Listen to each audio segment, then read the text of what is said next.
the Stephanie Miller Show. Welcome to it. Mama is late and unprepared, and that's why there's so many fence painters in here to help Mama paint the fence. Do you want Nate to sit down, too? Team effort. I was up late texting Emmy-winning celebrities. There you go. Name drop right out of... Let me guess, Allison Janney. Yes! Oh. Isn't she the most awesome? So that's like her sixth. It's her sixth. Actually, that's my nickname for her is Bag of Emmys. And so I texted her right after. I'm like, Bag of Emmys! you did Could you pass on the contact information so I can book her? So she doesn't get up this early. Yeah, no, she doesn't. So you were texting Emmy-winning actor rather than Emmy-winning actors. Right, just one. Okay. How many do you think I know? Well, I don't know. You said actors. It's not like she answered the text. She was a little busy at the time. Like she's going, oh, great. She looked gorgeous last night. Didn't she look gorgeous? Yeah, amazing. That's a beautiful dress. God. Giant bag of Emmys, 6 of them. Congratulations. I'm sure she's gonna get back to you as soon as she sobers up. Yeah, I'll keep checking. I'll keep checking during the show. I'm sure he'll back any second. I wonder what they sent her text from Allison, supposedly. Yeah. The Emmys were great, I thought. You don't know. Look at you, blank stare. No. I didn't think they were great. I thought it was a fine Modern show. Family, Breaking Bad. Breaking Bad I don't watch. I know Modern it's Family again? So basically it was the 2013 Emmys on a Monday night this year. Basically. On a Monday. There's nothing new. However, for miniseries, I'm glad that Fargo won over American Horror Story because Fargo was the best show of last season. Would you like to do your line and get it out of your system? What? From American Horror Story? Jessica Lange won, didn't she? Yes. Yeah, she won. Yes. Yeah. When she slits the girl's throat on the white rug. Oh, I can't remember what it is now. This coven doesn't need a new leader. It needs a new rug. There you go. Okay, there you go. It's not as good as your film property. She wasn't sitting next to her girlfriend last night, so I think there's a chance for you right now. What sort of rumors are you starting? Hey, speaking of which... I was kind of distracted because 2 really hot girls came out yesterday. Miss Spain, did you see her? I saw that. And also, Alec Baldwin and Kim Basinger's supermodel daughter brought a girlfriend to the what do you call them? What are the kids the Emmys? doing? No, the MTV. The VMAs. Right, VMAs. Wait. Is this the one they called a pig? Ireland? I don't know. That's not important now. Everybody try and focus. Alec Baldwin could be your father-in-law. That's what's important. She's 18. She's a supermodel. She's shockingly swimming in that gene pool. She is, it turns out, is gorgeous. Sure. She brought her 23-year-old rapper girlfriend, interracial gay relationship. Wow. Yeah, there they are. There they are, everybody. Isn't she the one that didn't he lead the Yeah, voice thoughtless before? little pig. Yeah. Well, she's not anymore. Yes, she said an interracial gay couple. I mean, that's just weird for America right now. Not when you're that hot. Not when you're that hot. Yeah, my friend had said that to me a while ago, like, oh, this, like certain states are like, oh, they're stringing up for that around here. I'm like, not if you're pretty. I'm still trying to diagram. He could be your father-in-law if you dated her. Alec Baldwin? That would be like a dream come true for you, wouldn't it? She's 18, for God's sakes. Anyway. Oh, it's not like you haven't robbed the cradle before. Exactly. Oh, not that, Robbie. That's almost illegal, Robbie the Cradle. Well, anybody you date now is going to be younger than you, pretty much. That's not Got a true. good point. There exist people older than me. Wasn't there? Yeah, but they can't get it on anymore like you can. Isn't there anybody out there? Hello? It's because of you and your Lillian Gish jokes. And your... I never said anything about Lillian Gish. I remember Those were listeners. I gave up years ago. We started with the age jokes years ago and saying my real age, and then I just gave up. I'm just like, I started when you were in your 30s. I know. I'm like too old to defend myself now. I'm just. You've been working with her for 60 years? Yes. Pretty much. That's what it feels like. Feels longer for sure. We measure everything in dog years here, don't we? Listen, I have had a very rough week, as you know. We were assessing the damage from the earthquake in wine country. Uh-huh. There was another $1 billion. There was an aftershock yesterday. Uh-oh, did more go? I don't know. Northern California cleaning up. Strongest quake in 25 years. Yeah. Yeah, they do those statistics about that. There could be this percentage chance of a bigger one. And could be a foreshock. Right? Oh, jeez. State of emergency remained in effect. $1 billion. It's expected, the damage estimate expected to rise because the wine harvest has already begun. Listen, this is serious business for Mama. Prices might go up. Everybody prayer circle. We can't afford a wine hike. Let's see. I just found out that $2 Chuck isn't $2 anymore. been that way for like years. Andrew Brooks at Bouchain Vineyards said the damage was cost 50 barrels worth of wine, 3,000 gallons. I'm turning into that CNN reporter. How are we going to get through this? Heartbreaking. Tens of thousands of dollars, he said, for sure. That's a lot of wine. 3,000 gallons. That's a weekend for me. Wait, That is a weekend ruined. $10,000 for 3,000 gallons. That's like less than a... I'm trying to do math right now. It's like $2 a gallon. That may be wholesale. Yeah, that's Then they mark it up for retail. Yeah, that might be cheap wine. You might be okay with that. We have a regular Tuesday show. We got our Charlie Pierce and our Bob Seska. We do. Yes, we do. Right? You're a yes man, aren't you? Yes. Totally.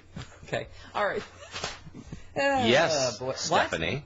Mama's right. Thank you. Right again. Thanks. As usual. All right. Absolutely, Stephanie. You're absolutely right. And You're right. They're wrong. wrong. Okay. That makes our job easier if you just play that over and over I know. again. Yes. Dennis sent us that one. Yes. Yeah. That is Dennis, my yes man. Yes. In my box. When was the last time you had a yes man in your box? Not important now. I think I was tweeting with him on Friday. Dave Gunby. We've been tweeting back and forth. Oh. My college boyfriend. Oh, dear. Still handsome, still romantic. He's probably like putty in your hands. So what were we saying? Oh, hey, ISIS. It's like good news wherever you look. Wine spillage, ISIS. Yeah, it sounds fairly terrifying, actually. Yeah. As well, we started up saying they're the guys that Al Qaeda sits in a cave going, those guys are bastards. Yeah, they are. Yeah. Aren't these the ones that Right? John McCain was shaking hands Yes. with? Yes. Yes. Calling His them moderates. Yes. keen, razor sharp judgment. Sarah Palin and ISIS. That's what he's inflicted on us. Yep. Oh, by the way, Bob Seska writes about Sarah Palin's ice bucket challenge. Have you watched it? No, I will watch it before Bob's on. Okay. I cannot. I have to. Mama needs to wake up. It's rough. Mama's coffee's still kicking in. It's rough up until the very end when she screams like Travis screamed. Yeah, that was quite the girl scream you had there. Yeah, but mine was a little bit more realistic. Okay. This is robotic. Yes, military options are being considered. You mentioned this morning against an adversary officials say is growing in strength and is much more capable than the one faced when the group was called Al Qaeda Iraq. Remember that? Those are the good old days. Yeah. Good times. ISIS has been making a tactical withdrawal in recent days in the face of U.S. airstrikes. One official said these guys aren't bugging out. They're tactically withdrawing, very professional, well-trained, motivated, equipped. They operate like a state with a military. This is not good news. None of this is good news. These aren't the same guys we fought in originally in Iraq who would just scatter when you dropped a bomb near them. Or an ice bucket on Travis. It's like the Three Stooges before now. Those guys, remember that? They used to girl scream and then they'd run. Right, they're cold. They'd run with their feet kicking their butt. Remember? Yep. ISIS makes Al Qaeda Iraq look like Three Stooges.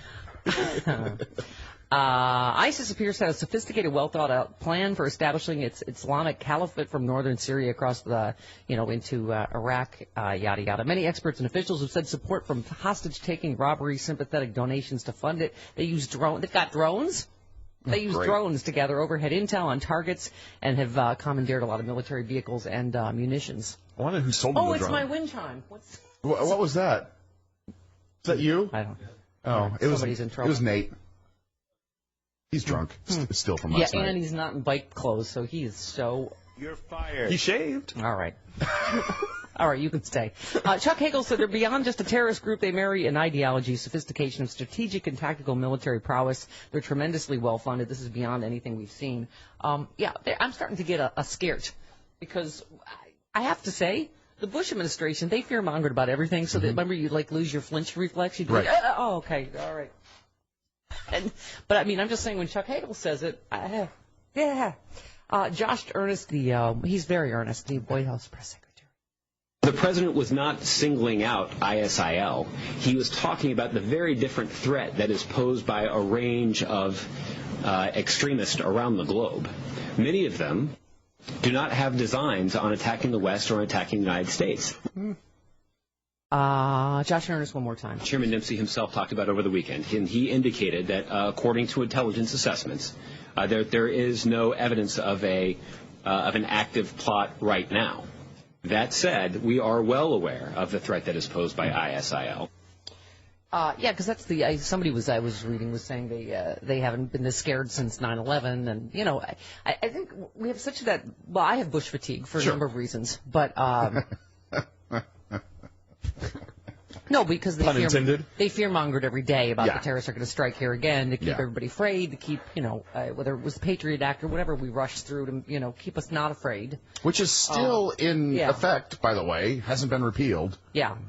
Anyway, General Dempsey, Joint Chiefs Chairman, yesterday. Can they be defeated without addressing that part of their organization which resides in Syria? The answer is no. So, yeah, we're probably going to have to do airstrikes in Syria now. Lindsey Graham is going to scream just like T-Bone, except in pleasure.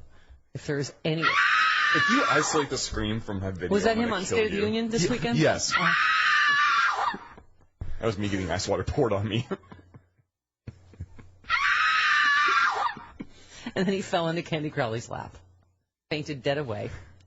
It's the first time that's ever happened for him, I'm sure. All right, Jen Psaki, State Department spokesman. We're not in a position yet to say exactly who the man in the video is yet. We're actively, of course, working with our British counterparts on that. They're saying that British intelligence is saying they're on it. They're saying they're close. Is it? Have they identified him? No, every report seems to be that it's that British rapper. A hip-hop jihadist. Yep. Abdel Mahed Abdel Berry? Is that his name? That sounds like a cartoon. Hip-hop jihadist? Yeah. Yeah. Well, the British government said they're close. The British ambassador said they're close to discovering the identity of the man who killed James Foley. He said they're utilizing very sophisticated technologies to discover, based on certain audible and visual cues in the video. And they say he appears to be England educated, no older than 30. Right. And what's fascinating is that his biggest mistake in the video was not wearing gloves. And so what they're doing is they're looking at the vein pattern on the top of his hand, which is apparently like a fingerprint. Everybody has a different vein pattern. And they're trying to match it with, pictures of him as a rapper. As I've gotten older, I have like Martina Navratilova hands. You're easy to identify now. Yeah. Don't make any jihad videos, please. Yeah, I'm going to need like oven mitts because these are horrible. I have Jessica Tandy hands. Yes, you do. No offense to her at all. I don't think she'd take any offense because she's dead. Yes. That's right. Well, see, that's really bad. Yeah. See what I mean? Those are dry. You took her hands. Stephanie's hands look like Jessica Tandy's hands. She has Jessica Tandy's hands. Now. Yes. Stop it. That's gross. This British rapper that they're talking about, I don't know if he's been identified, but he joined up with ISIS and recently posted a disturbing photo on Twitter with him holding a severed head. Yeah. So, as May's mom would say. All right. That's exactly how I feel. Exactly. All right. 19 minutes after the hour, we roll along on the Stephanie Miller Show. By the way, how are your legs today? You were in a lot of pain yesterday. Still in a fair amount of pain. Oh, all right. Because apparently I also have Jessica Tandy's legs, in addition to her hands. And people are getting disgusting about Jessica Tandy on Twitter. Yeah, stop that. God's sakes. Let the woman rest in peace. And all right, no, Cronin. I hiked Mount Baldy on the Saturday, which was what's the word I'm looking for? Mistake. That was a mistake. Well, it was 6 hours of hiking, and I took an Epsom salt bath, though, so my legs are somewhat operational. A woman of your advanced age should probably not climb the highest peak in Los Angeles County. Probably not. Too late now. All right, quick love letter. Mindy from Ogden, Utah. Good morning, Steph. A new listener. Only found you a couple of months ago, but I love the show. Oh, yay. That doesn't normally go that way for us. It takes time. I always hear something I end up sharing with my roommates, whether they want to hear it or not. Oh, good. We're irritating somebody. Yay. Bye. Yes. I was wondering, could I be the official Mormon liberal of the Stephanie Miller Show? I would be so proud. Love, Mindy from Ogden, Utah. Awesome. All right. Oh, I love this. Speaking of, because I was going to make a Romney joke, Mormon something, whatever. Whatever. I think some people think he's actually running again, which I've said, Chris, you can never recapture that original sizzle or magic. Whatever that was. That excitement. How do you recapture that? Mitmentum. Remember the Mitmentum? I remember Mitmentum. Yeah. Yeah. One of his guys actually said that. We've got Mitmentum. How'd that work out for you? It's bad when your wife, Ann, has more charisma than Mitt she's Romney. warm. She is warm. She's really... Stop it. This is hard. You want to try it? Get in the ring. This is hard. And by charisma, I mean... Right. Ask Robin Roberts how very, very warm she is. Stop it. Stop it. You people. Stop it. You people gotten everything you're going to get from us. Oh, I love that. Stop it. Totally seen from the help. Okay. So speaking of presidential frontrunners, Yeah. attorneys for indicted, can't say that enough, indicted Republican Texas Governor Rick Perry formally asked the judge yesterday to dismiss felony charges alleging that he abused his power with a veto last summer. Confused says no. They always do that. Yeah. They always. Yeah. Do you remember in the OJ trial? Remember they tried that? Can you just go? Is this? Yeah. You just dismiss the charges. Can you just dismiss it? Judge is like, No. even Ito. Confused says no. No. It's kind of a formality that they have to do to keep their client happy, though. Right. You know. Right. You just go, well, no, not really. All right. So lots going on. Michael Brown's funeral yesterday. Yeah. By the way, can the haters stop for a day while somebody buries their son?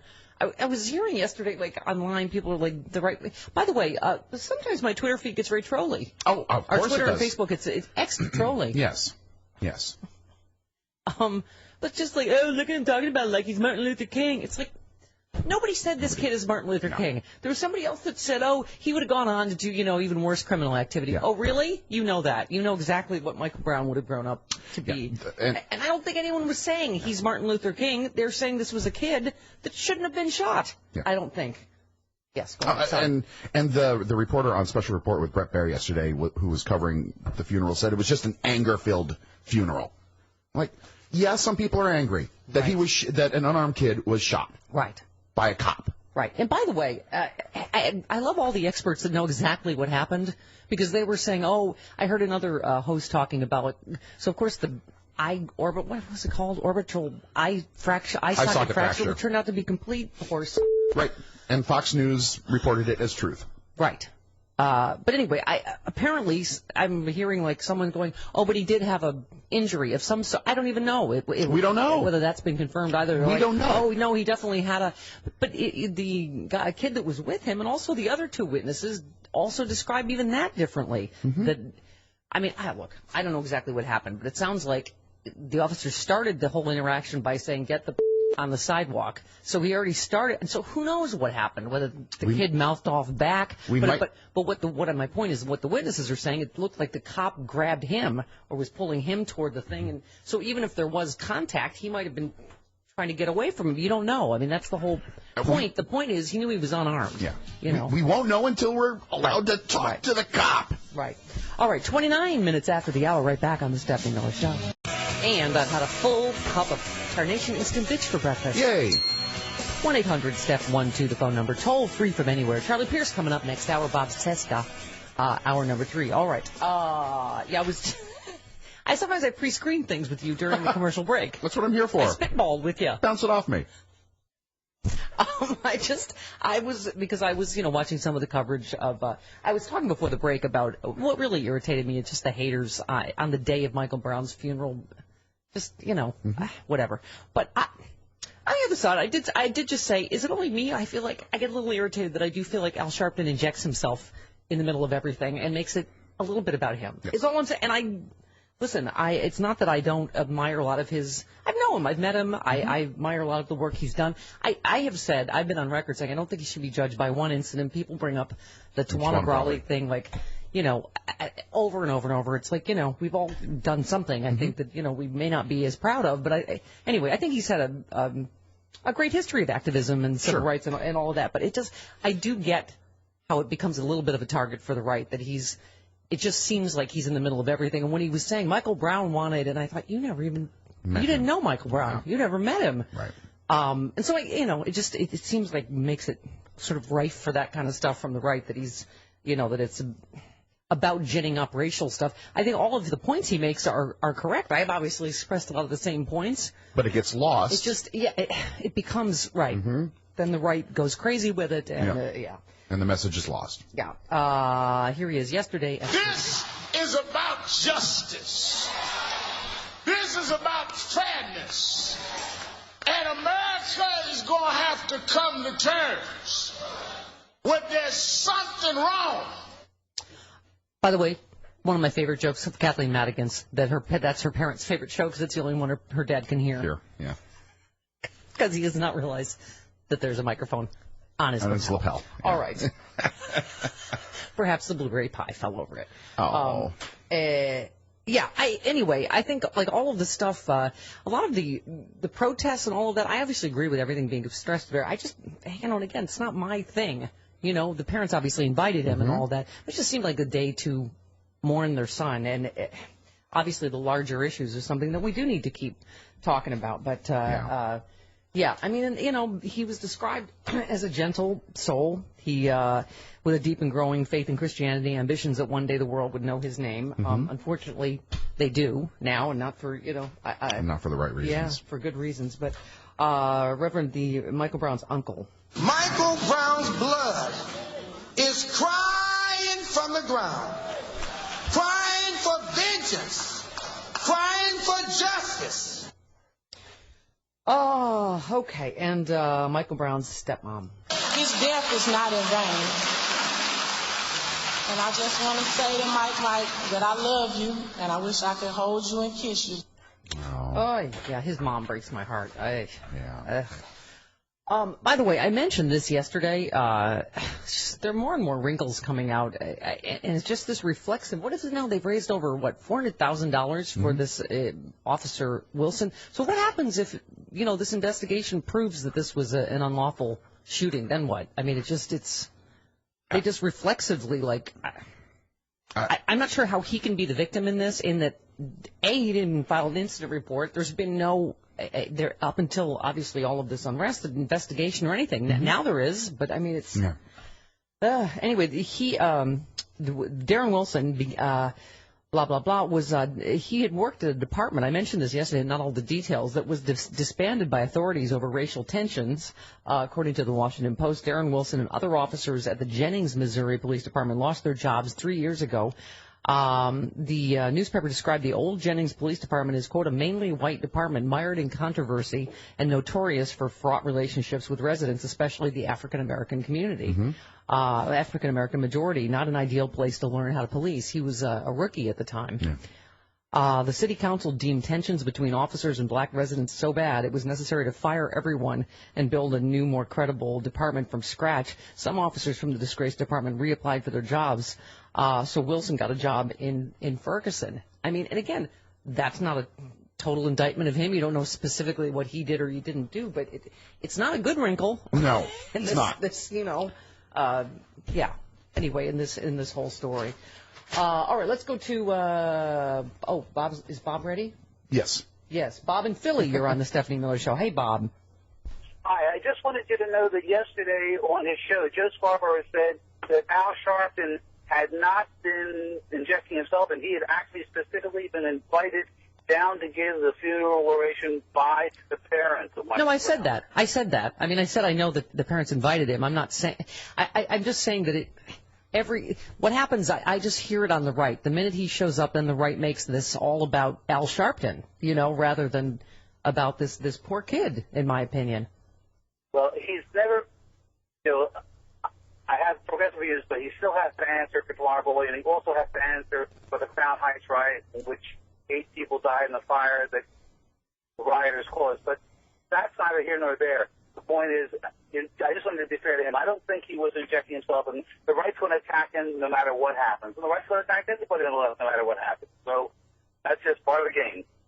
Yeah, no, I mean, I hear you. Maybe it was just the way it hit me, Chris, when I heard the soundbite I happened to hear about Michael Brown wanted this or and I get it. He was probably speaking off something the parents told him, right. But speaking on behalf but of the it does strike you that you're going, you never met this kid. I mean, it's I don't know.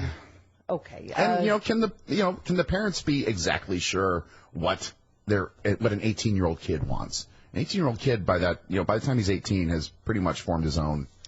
Yep, Dwayne in Atlanta. Wants. Hey, Dwayne. Yes, how are you? Good, go ahead. Chris, how are you? I'm good. Go ahead.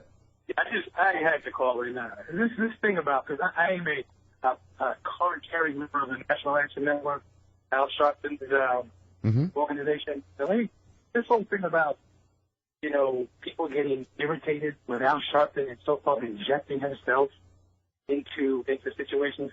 Al Sharpton gets phone calls. Of course. Yeah.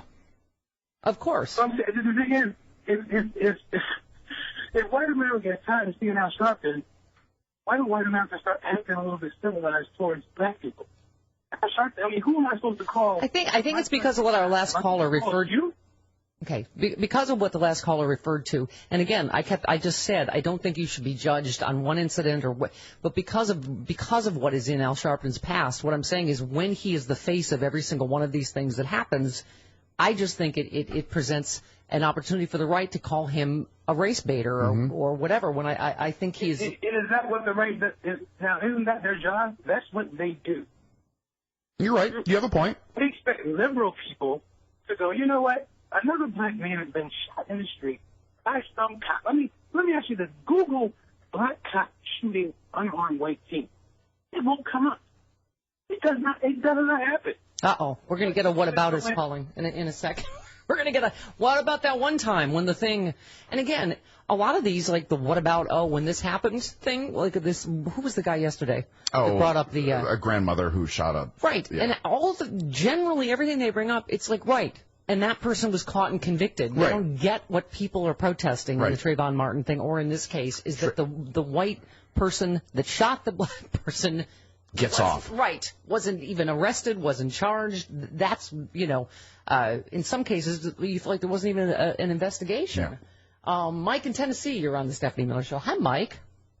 Hi, good morning. Thank you for taking my call. Yes. I just wanted to interject, and maybe you've gone over this over the course of the 2.5 weeks since this has happened.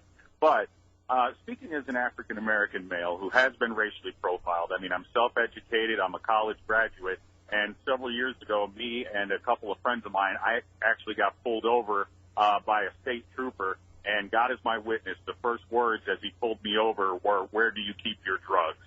And, he emptied out my car. And we checked our police records, nothing happened, and put all the stuff on the side of the road, et cetera, so forth. And then I asked why I was stopped, and he told me because I had a faulty brake light. So, and I grew up in an upper middle section of New York, so I've gone through all this. Yeah. But I say all that to say this. The reason why this whole Ferguson issue and the nationwide issue has happened is simply because the city of Ferguson and the police departments in general across the country have not done a good job of getting themselves in the community to build up a sense of trust, especially in communities that are very ethnically diverse. Mike, that's right. And Chris made that comment that, when Ron Johnson came in, that the first night they had calm is when they were actually walking among people, talking to them like people and answering questions. And they didn't have an adversarial relationship, which sounds like the relationship between the Ferguson PD and the residents of Ferguson. That was completely adversarial. And so they finally had calm when they discovered that they were actually working together. And Mike, I was saying, and again, I asked why does an interaction have to start with get on the sidewalk? You know what I'm saying? Like, why does an interaction have to start like that? I mean, none of this might needed to have happened, right? Yeah, and again, it's just really frustrating. Like I told your producer, when as an African American, you're basically the police officers are supposed to be out to serve and protect, but unfortunately, in a lot of cases, when people interact with a police officer in the minority community, they are viewed as either A, criminal, or B, a criminal who just hasn't been caught yet. And that is not a good way to start a relationship. And again, if there had been a culture of trust in that with that police department in that area, none of this would have happened because, there are shootings that happen. I understand that. There are bad people and walk in the streets, and not to say Michael Brown was a good or bad person, because you're getting very slanted information from both sides of this unfortunate tragedy. But those things are going to happen once in a while. But when those things happen, if the police department has got that culture of trust built up in the community, most people, the police, the community would like to think, well, this went sideways, but they haven't really done anything wrong in the past. Yeah. It might have been necessary. Yep. And that does not happen nationwide. Yeah, and I think it's also hard to judge, specifically what's in someone's heart and is this racial or not, But I'll tell you one story. This is from my personal experience. My friend Steve, who is an African American comedian, and we used to go. Everybody out here calls it sushi Nazi. Yes. And granted, he was cranky, the sushi Nazi. You could not order a roll or anything, or he would throw you out. Yeah. But I remember, and I've been there like many, many times. And so I was there with Steve, and Steve got up to go to the bathroom, and I think he touched the beer cooler. He was looking to see like what kind of beer they had, and he threw him out. The guy, he's got this whole and he threw him out. I'm just like going, that seemed weird. I mean, that seemed racial to me. And again, you go, I don't know. I'm sure it was. Yeah, but I mean, Steve was another friend who would tell me, do you know how many times I've been pulled over for nothing for driving in Beverly Hills Absolutely. or whatever, All right, 47 minutes after the hour, right back on the Stephanie Miller Show. It is the Stephanie Miller Show. Welcome to it. Charlie Pierce coming up next hour. 1-800-STEPH-12, the phone number. Toll free from anywhere. So overflow crowd at Michael Brown's funeral yesterday. I was touched by a lot of people that came. Just Will Acklin, a black man from Little Rock, Arkansas, said it's important that as a child I was pushed by police, I was mistreated by police, cursed by police, and I was a good kid. Said Acklin, who's 63. I was an honor student. When I heard this, I felt compelled to come here and show my respects. Angela Pierre, a machine operator who once lived in Ferguson, said she hopes the funeral helps turn a page and eases tensions. Most of all, though, most important, she said she hopes it provides healing for Brown's family. I really just wanted to be here today to pray for the family and pray for peace. When all this dies down, there's still a mother, a father, and a family who's lost someone. Sometimes a lot of the unrest takes away from all that. All right, let's go to Christian in Maryland. You're on the Stephanie Miller Show. Hey, Christian. Hey, good morning to you guys. Hi. I guess what frustrates me the most out of all this is, you can sit there, and the previous caller talked about how, in order for the African American community to feel that they're respected or to feel that the police are there to really truly serve and protect them, that they have to do more to get involved in the community. Is that fair to say? I mean, yeah, I think it's. Somebody showed me a graph that in a lot of communities, actually, police officers don't live in the community that they serve. Yeah, and I think that doesn't help. That's a problem. Now, I guess, and I'm not to say that doesn't exist, and it's not all the problem. What frustrates me is, but within the African American community, you have the don't trust the police. Don't be a narc, don't be a sellout. So you have those two forces that are, right. It's a vicious circle. You're right. I mean, a lot of it's a perpetual cycle. Yeah. Right. Well, what's going to be the breaking point to say, all right, guys, the cops have to do a better job to ingratiate themselves in the community, and you have to do a better job, or at least a better job, to welcome that protection. Okay. So we get. Right. Well, I don't know how you break the cycle, because what I'm saying is, we were talking about our specific, when I've gotten a seatbelt ticket or a cell phone ticket or whatever. I mean, I tend to act like a little Catholic girl because I guess that's the way I was raised. But what I'm saying is, I also don't have the history of being treated badly by the police. Right. I mean, yeah, I agree to a certain extent that it's common sense to not say F you to a cop, right? I mean, it's. Oh, he hung up. Oh, he hung up on me. Yeah. Fine. Well, fine. Yeah. Don't antagonize the cops. Right, but I also don't have a history of being pulled over for no reason or whatever. So and I think it's a good point though. Is how do you break this cycle where a lot of black people have reason to mistrust the police?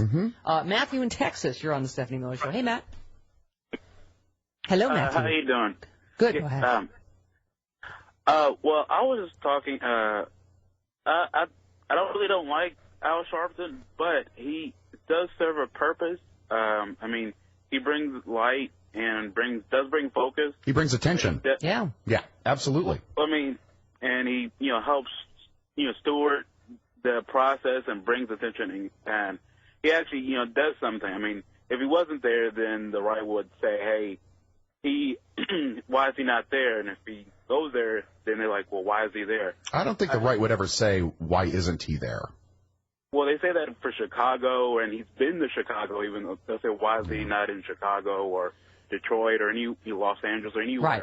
And apparently in this case, the family called him and asked him to come down there. Yeah. So, he was there by invitation.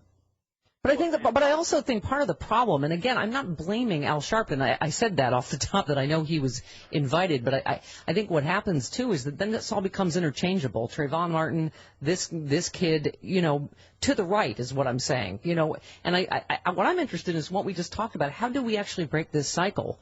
I mean, if the same people are saying the same things every time and we're all screaming at each other, it just seems like.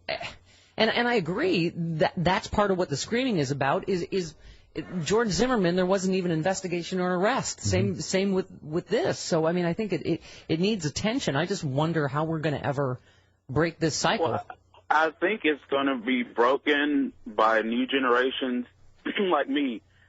Where I live. Yeah, we need to hurry up and die. That's what we all need to do. No.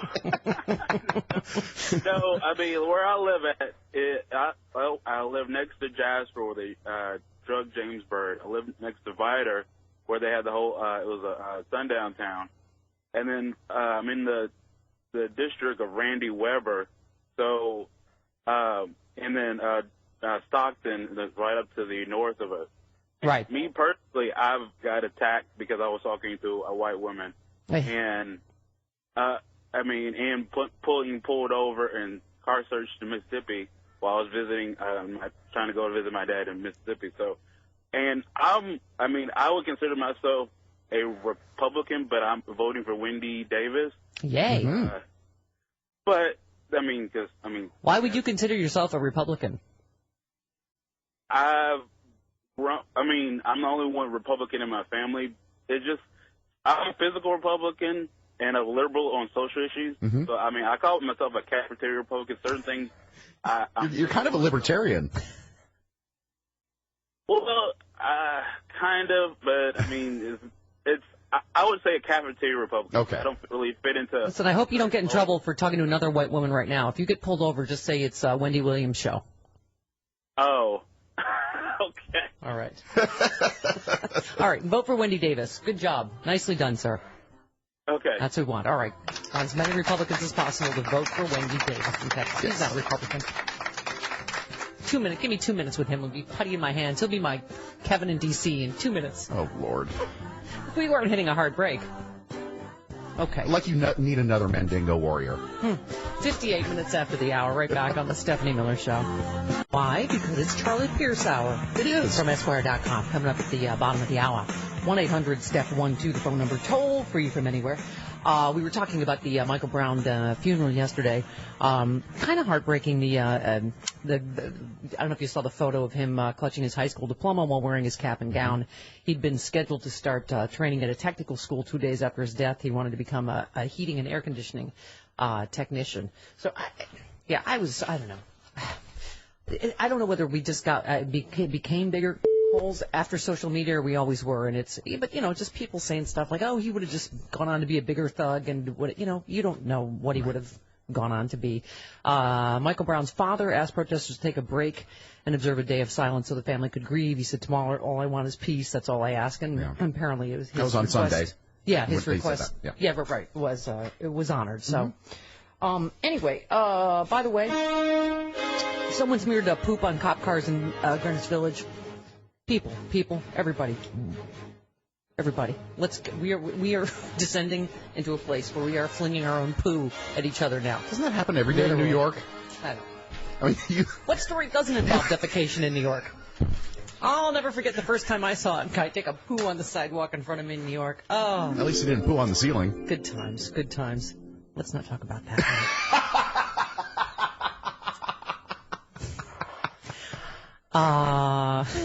Lionel Richie got the idea from me. Yeah, Yeah. Okay. You're crapping on the ceiling? So, one of the things, I'm just going to pretend you're not here. Okay. I'm just going to look at you as wallpaper. All right. One of the things we talked about is the militarization of the police, but, just the general, it was an interesting story in Think Progress. If Ferguson were in the UK, Michael Brown would almost certainly be alive. And part of the problem, like, cops are so heavily armed and trigger-happy, is because we're so heavily armed and trigger-happy. I mean, this is part of, I think, part and parcel of just this whole, our crazy gun culture here. But interesting stuff in this. There were more than 400 shooting deaths at U.S. law enforcement hands in 2012.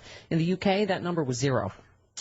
Between 1995 and 2010, the number of UK victims of police shootings was 33, and British citizens are about 100 times less likely to be shot by police. That's because UK takes a dramatically different approach to guns. Most police in the UK don't carry guns most of the time. Mm-hmm. The difference in policy, part justified by the fact that most citizens don't carry guns either. Right. So, yada, yada, yada. Here we go with the vicious circle. Blah, blah, blah. Sometimes police who fear particular danger from a suspect might call in backup officers with guns to provide increased protection, but that's the exception rather than the rule.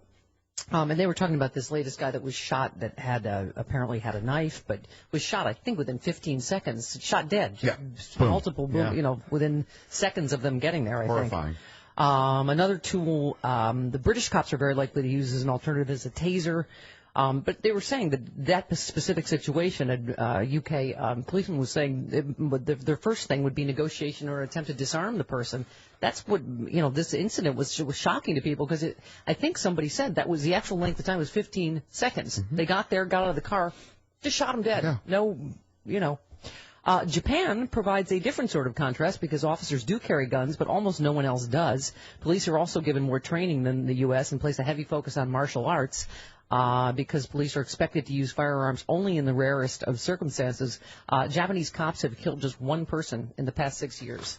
I mean, anyway, it is part of the whole cyclical problem, in my opinion. Let's go to Rich in Maine. You're on the Stephanie Miller Show. Hi, Rich. Hi, Stephanie. Hi. It's always a pleasure to talk to you. Thank you. You too. Go ahead. I got a simple question to ask. Didn't Sean Hannity inject himself in Nevada? Yes, absolutely. And I would guess uninvited. I mean, he's done that obviously many times. Mm-hmm. So you make a good point. That is a difference. I said that right off the top. Absolutely, Al Sharpton was invited. I don't know what the thing to me is that the difference is that he gets away with going down there and inciting, and they just say that Al Sharpton incite. Oh, you know what? On this show, we spoke out against Sean Hannity going down there and inserting himself and stirring things up. Yeah, I know. Yeah. I know. Yeah, and then he couldn't moonwalk away fast enough when he got all chatty about the Negro. It's time to leave this place and move on to the next door. Yeah, then he acts horrified that there'd be anything racial going on. Really? Like Hannity didn't know who those people were out there at that Clavin Bundy Ranch. Give me a break. All they did was incite to attack the federal government. That's not a big deal. No, and I agree that Al Sharpton at least he's advocating for the right issues. The things he's talking about are basically talking about justice, just about having these things at least investigated. I think you want justice and peace. Yeah. Exactly. Mm-hmm. Yeah, exactly. So no, there absolutely is a stark difference. Fox News will inject themselves in anything, like that's a good, for instance, that's a good solution for the border, to go down there with AK-47s and Rick Perry and get your picture taken. What's the message there? We're going to shoot 8-year-olds coming across the border? They won't inject themselves into anything. They'll inject themselves into the right side, the conservative side of everything. Right. Which belies their fair and balanced moniker. But that's the problem, is racial injustice like in cases like this shouldn't be a left-right issue. Right. Hey, all right. Tarcha in Charleston, you're on the Stephanie Miller Show. Hey, Tarcha. Hey, good morning. Good morning. A little nervous, first time calling. I listen to you guys all the time. Don't be nervous. About Al Sharpton, I never really gave any thought to Al Sharpton or Jesse Jackson or anybody like that because I've never had any incidents. You hear about it nationally.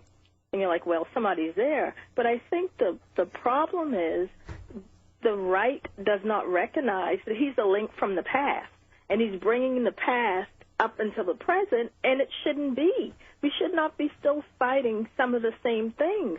The images in Ferguson was like something out of the 60s. Yeah. Yeah, So, it was. It's I'm horrifying. just saying he's necessary. He's necessary, regardless of what some of the mistakes he's made in his past. He's just a necessary figure. Yeah, I mean, it's hard to, I've said that. I mean, I said, obviously, none of us want to be judged on, something we did in our past. I mean, a lot of people have things that, they're not proud of. But I think, I guess, what makes me sad is when we talk about these issues, whether it's, the Rodney King, beating out here, like, wow, have we made any progress? Like, that was 20 years ago. And it's all the same people yelling the same stuff. And it makes me sad. And he's yelling the same thing he probably yelled in the 60s, justice. That doesn't make sense in 2014. Yeah, well. He's yelling the same thing. Well, unfortunately, we don't seem to have made any progress. I mean, I think that was the whole Obama thing, is we all had such hope and, like, wow, could we really be in a post-racial America? And the answer is Computer says no. No. Fortunately. Rick in Missouri, you're on the Stephanie Miller Show. Hey, Rick. Hey, I want to go on record and say I love Al Sharpton. He reminds me that General Francisco Franco is still dead. He reminds me of News for the Hard of Hearing. Yeah, exactly. Right. But I want to say this quickly. Like the last lady said, was there any racial injustice you would have to see with Al Sharpton? When we get that thing settled down, Al could go and sit down and take a rest. But until then, we need him on stage front and center. Unless you want to see Louis Farrakhan out there, and I don't think white people's heads could take it. I think it'll pop like temples. Mm-hmm. But Rick, I think part of the problem is, this is what I think a lot of this unrest and what bothers so many people so much is that it appears that, for instance, them not doing an investigation, not interviewing the witnesses, what does that imply to people? Like, oh, all the black people must be lying, so we're not going to interview them. But I think what happens is when you have a case in his past like Tawana Brawley, that's all the right sees, and it reinforces that to them. That's one incident that happened back in the 80s. Come on. How many things happened since the 80s? But I want to say this one quick thing. I was born and raised in St. Louis, Missouri, Pagedale, Missouri to be exact. Everyone knew back in the day, all through the 70s, you didn't drive through Jennings at night if you were black. Yeah. Because you were supposed to get pulled over and get the hell beaten out of you. And I wish you would go and just Google all the cases of people who were beaten, and some people got killed over there in the Jennings police department in the basement. I remember that. Rick, we had Kathleen Madigan in, who was from there, and when this story blew up the day when she was here, and she said, "This doesn't surprise me. This has been going on a long time." Yeah, we're about the same age, so when she comes out, I like to call in and talk to her as well. But it was no Jennings. You didn't go through. Country Club Hills, you didn't go through. Ferguson, you didn't go through. Certain areas. I remember my father would go to the airport to take someone or pick someone up, whatever, and he would take the longest way around to go to the airport. And I never understood. I said, Dad, why don't you just go straight up Hanley, take the left on Natural Bridge, and you're at the airport. Well, he would never go that way. He would never tell me why, and I found out later on this because he was afraid of getting pulled over. Yeah, I remember driving through through Texas, like in the early 80s, driving back to college, and I remember hearing that randomly someone go, yeah, black people don't drive through Ryder at night. And I was like, really? Why? Like, I'm just a little lame-ass white girl. I was like, why? And, but I mean, that's what's sad, is you go, that's the 80s. Like, it's the same? Yeah, it is, unfortunately. Yeah. It really is. And there's still certain places that you know what, the one thing I wish someone would have done while they were here with the national media, go to any municipality on court night and see who's standing in line there. That's the one thing they did not do. I don't care if you go through Bell Ridge, Bell Nor, I don't care if you look at Jennings or any other little municipalities through there, nothing but black people standing in line to get into court. Nothing but black people. But I drive for a living. I go through those areas every day. I see who's driving through there every day. It's black and white people and everybody else in between. But you know, on court night, nothing but black people standing in line there. Man, they're pimping the black folks over there and taking our rights.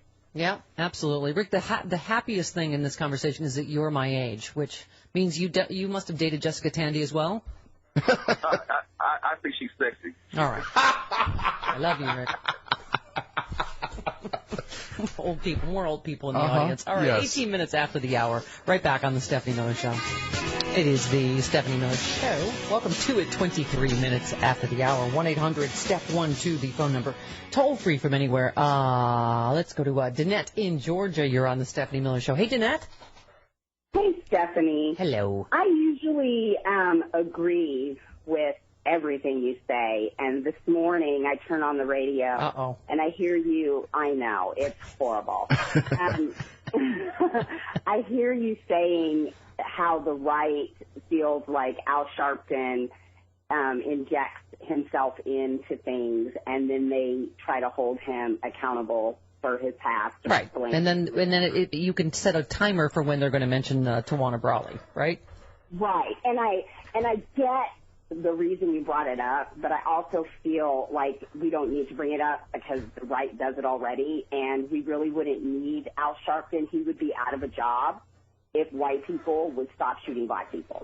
Like, it's really. That's true. He wouldn't have his show on MSNBC. He wouldn't be, having to do the National Action Network if people would just treat people the way they want to be treated. And well, I mean, it seems it's sad that it's come to this, but we keep saying it over and over again, is lapel cameras. I mean, they did it out here in California, and gee, what a shock. Police brutality complaints plummeted because, Well, yeah, when people, when they can't get away with the shenanigans, then it makes a difference. And lapel cameras are a good idea. And and the answer to why did I think value of life sometimes is more important than a policeman's privacy to privately beat somebody to death or shoot them or whatever. Well, I mean, the answer to why did this happen in Ferguson is because they obviously thought they can get away with it. That's. Well, they are getting away with it. Well, we'll see. For so long, they do get away with it. And the thing that's sad for me about all of this is that Al Sharpton will be needed again. Yeah, of course. It's just, and I have two. I'm black, and I have two sons and a daughter. And my sons, I tell them all the time, we have that conversation. And I know you talked about that after the Trayvon Martin murder, that we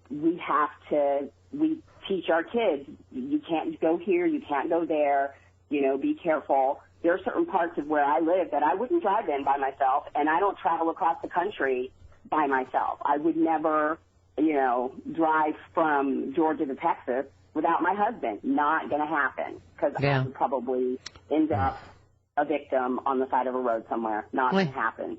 Wouldn't happen. And that's sad to say, living in the United States. Sure, I'll say. Really sad. So I love you. I love you too. And I go back to agreeing with everything I say. You know what I say. If you agree with everything anyone says, you're an idiot. So I think it's just very good and healthy for us. There you go. All right. See, I love you. I love you too. All right. Yay. I wouldn't drive because I'm a bad driver. Didn't you? I would end up in a ditch because I'm a bad driver. Didn't you rent an RV just so you could take your dogs across country once? Yes. How did that go? It was like a giant air-conditioned pet taxi. Oh, it was awful. It was awful. I imagine it vibrated. It was like being inside a vibrator for 3,000 miles. Well, and the air conditioning thing on the roof was like leaking on us the whole time, and it was. I still have a headache from that. You're not the most careful or considerate driver anyway, so I can't imagine. Oh no, I hired a friend's brother to drive. Oh, you didn't. No.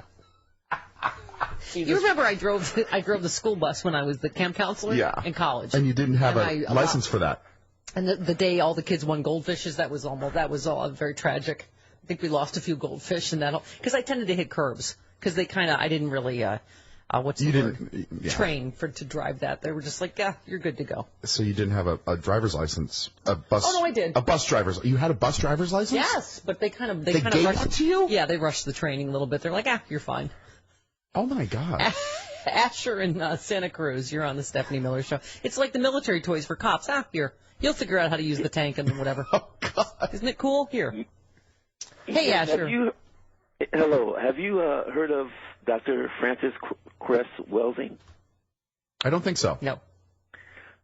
She's a psychologist, and she talks about America being a white supremacy state. Oh. Mm-hmm. And that we, as African Americans, or so-called African Americans, are living in a white supremacy state, and that's why we are under attack. That the police are the handmaiden of the ruling class, and they want to kill all of us off. I don't. That's a little That's a little far-fetched. But, I mean, what I do hate is that the right uses us having the first black president as over and over as an excuse. See, there's no more racism. It's like what they keep, failing to mention is what a really ugly underbelly of racism, I think President Obama's election has exposed. Yeah. George in Florida. Hi, George. Welcome. Yes, in America, I have met some good cops. I've met some bad cops. The problem with America is there's a lot of cops who are not police to serve and protect, but those who have the power to advance their hate. I remember there's this program that police department used to have called the Observer Program, where I would ride with a cop. I'm a black man in my 50s. I would ride with a cop, see what they do, make friends, and these cops, one of them, he used to park in my driveway when I'm at work to eat lunch. So they have to build a relationship. Yeah, well, there you go. Relationships. People. Yeah. Something we ought to all look into. All right, 29 minutes after the hour, Charlie Pierce next on the Stephanie Miller Show. Years ago, I could dance all night in a halter top and hot pants. Things change. That's Jackie Schechner's job, and May Lee. They will be here in the hot pants, presumably, later in the week. Yes. All right, 1-800-STEPH-12, the phone number. Toll free from anywhere. Lots to get to. Hey, look, there's only one man now that understands. And that's the author of Idiot America. Pierce.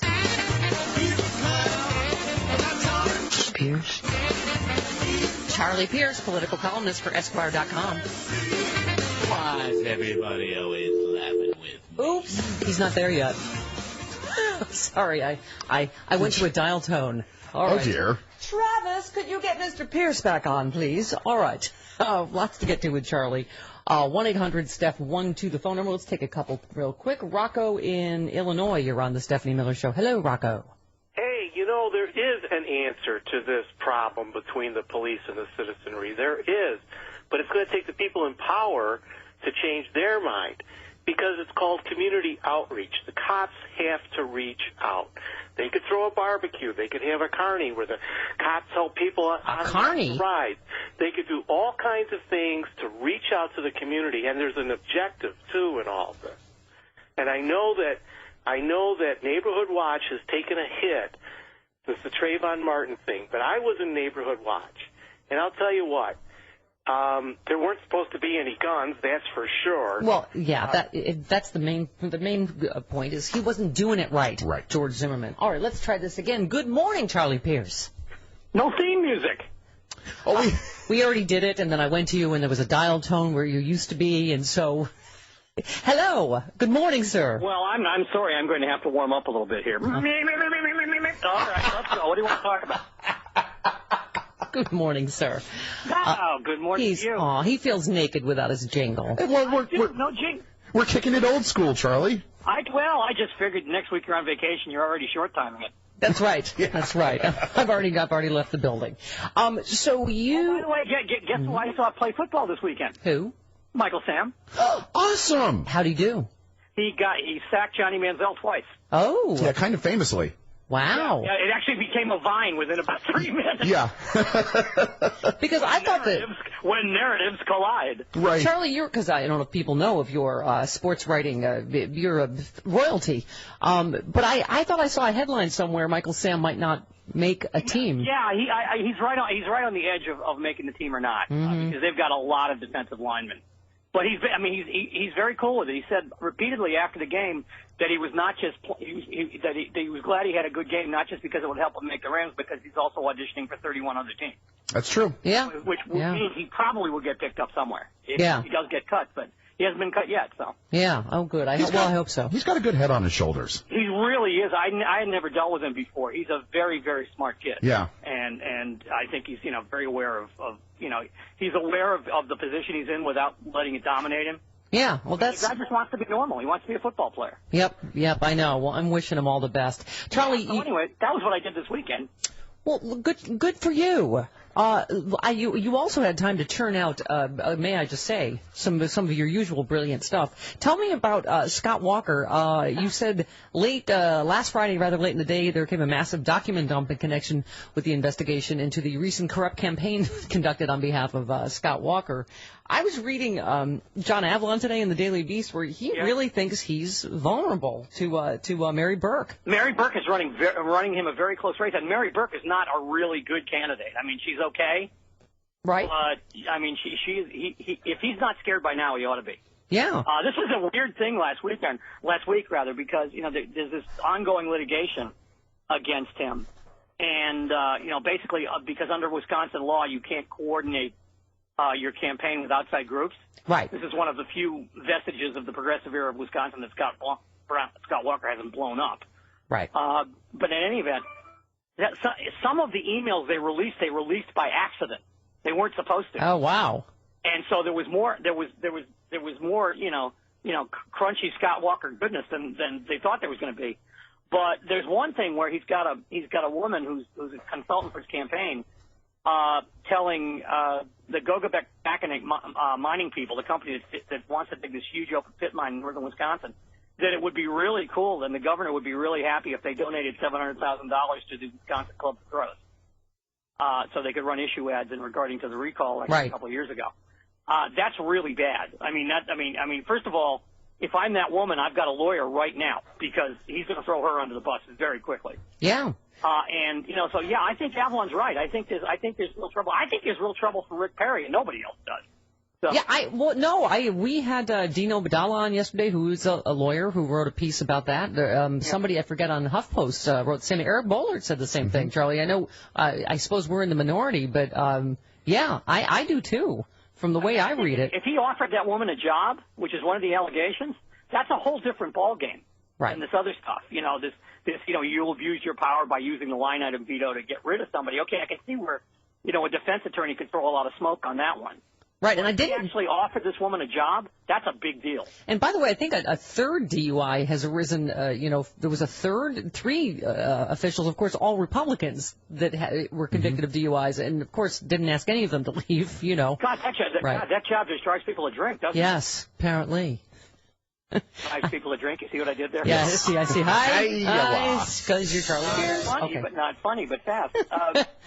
Well, anyway, but back to Walker for a moment. Interesting. Avalon talks about his misguided arrogance born of surviving his recall, and I think that's true. I remember saying that at the time because that's where Sexy Liberal started, and we that was our first cause was to recall him and the Republican 8, and I thought he did seem proud of it. I'm like going, you're proud of being recalled is not real. Even if you win it is. I think, and I wrote this at the time. I think it catapulted him into a national figure among Republicans. Right. Because he beat all the bogeymen. He beat the state workers. He beat the teachers. Right. But I think Rick. Guys, so that and apparently he has an ego that's easily inflated. That was an easy way to do it. Yeah, but I mean, I think I see what you're saying, the parallel to Rick Perry, where, he's using this for all it's worth, this is a misguided partisan witch hunt, whatever, but I agree with you that I think it is serious. Oh, I do too, and I think every time he has to leave the campaign trail, and you get a story that Rick Perry had to leave Iowa to go, answer depositions or conduct depositions or something, that's a bad headline. Yeah. You would, this is one of my favorites. You said, don't say I didn't tell you that as soon as Hillary Clinton drifted anywhere within an area code of running for president, all the prefabricated skeletons would come waltzing out of the closets. And it is, it is incredible. I feel so bad for my friend Gene Lyons down in Arkansas. Yeah. It's like Morgan Freeman in Unforgiven. Clint Eastwood shows up at his dorm one day and tells him to take the rifle down off the wall. But you make Vince Foster, the travel office. Come on. I know, you make a really good point. You say the political climate is even wilder now. The political conversation in many quarters even further detached from reality when Rush Limbaugh openly passed along a report that Vince Foster died in some Washington pied-à-terre only to have his body moved to Fort Marcy Park. You said there are thousands of little Limbaughs now on the radio and on the internet. And yes, as you close, I would like to believe we've all learned as much as we needed to learn from that incredible decade of enabled slander. I'd also like to believe in unicorns. Impossible, but it will be worse this time, won't it? Oh, I think there's no question. And I mean, the only question that remains open is whether the media will go along for the ride again. Right. And I think that's a very open question at this point. Right.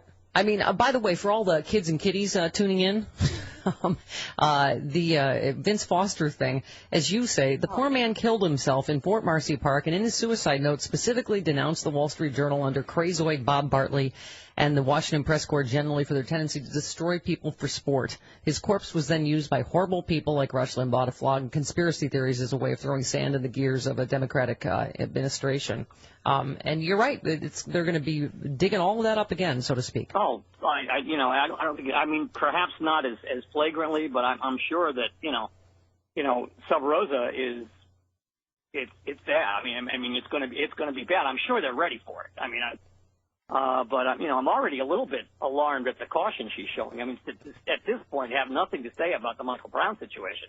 It's weird. I mean, that's just strange. Yeah, what is that about? I don't know. I mean, unless Mark Penn has managed to get in there again. To have absolutely nothing to say about this. Yeah. I mean, as far as I know, she's the only major national politician who hasn't had something to say about it. Yeah.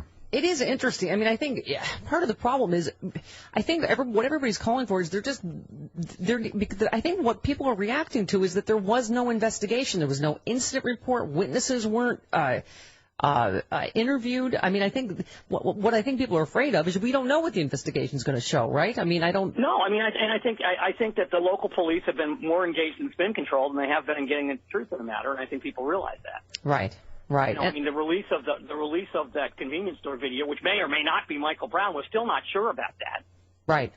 I just, it's like, I used to say this about the Trayvon Martin case. Absolutely nothing good is going to come out of it. Yeah. Yeah. I mean, we've got a nice conversation about the militarized police, but the first time some guy with a meth lab takes a pot shot at a cop, we're going to hear about how they need these things again. Right.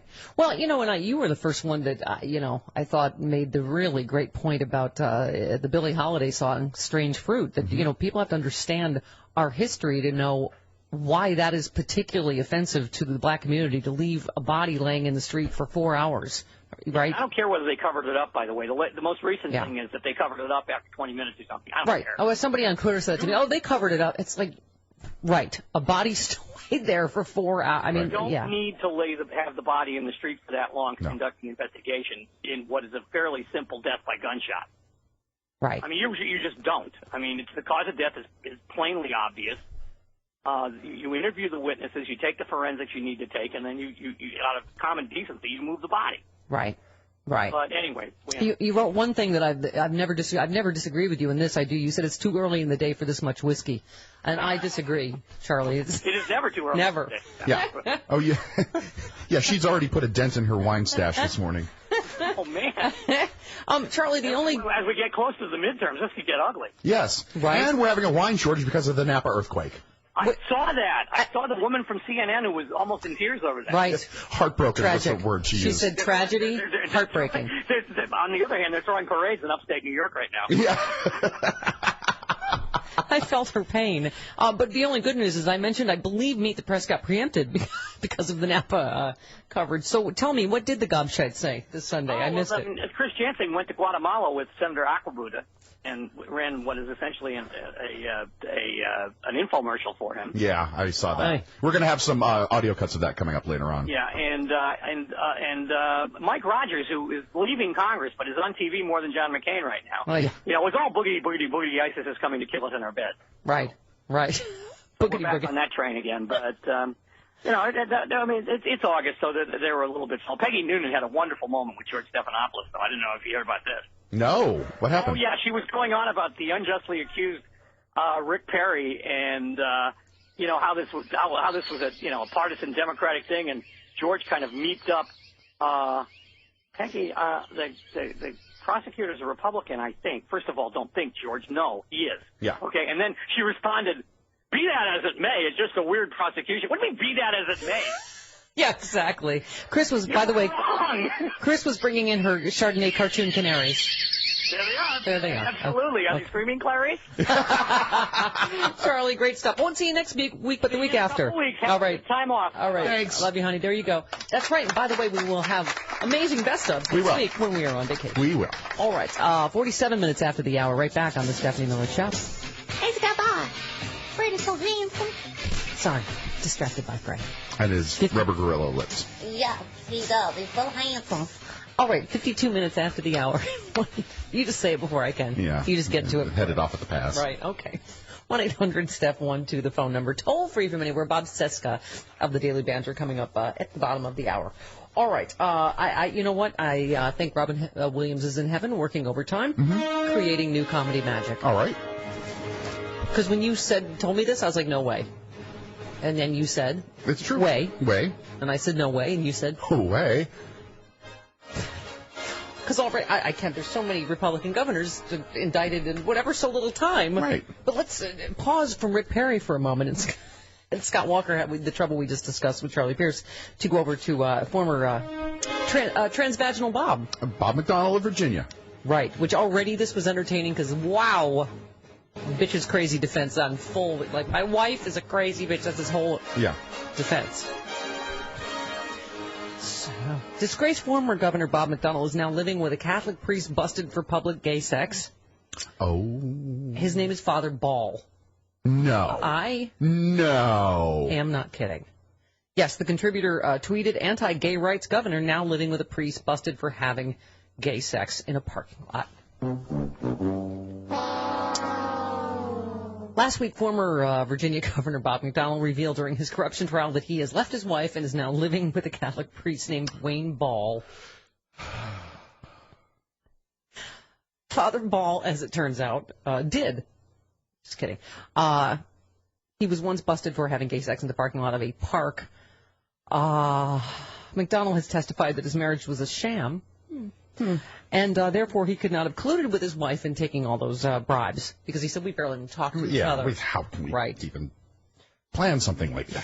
Shortly after he took office, McDonnell stripped LGBT people from a statewide anti-discrimination executive order declaring that there is no evidence of such discrimination. Huh.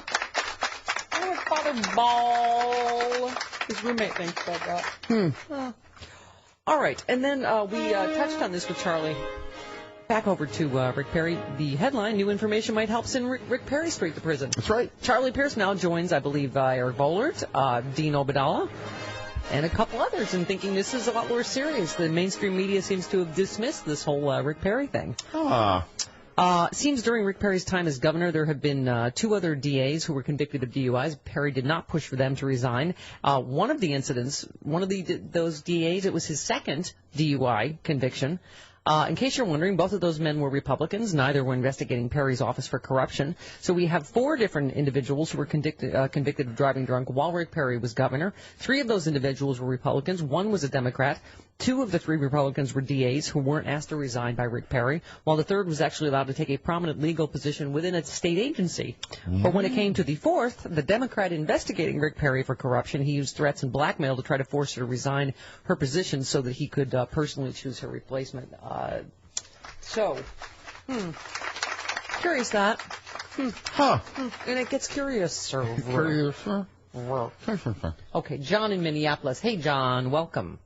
Yeah, I just wanted to say until we eliminate the deep structural racism that exists in this country, we're going to have the same thing happen over and over again.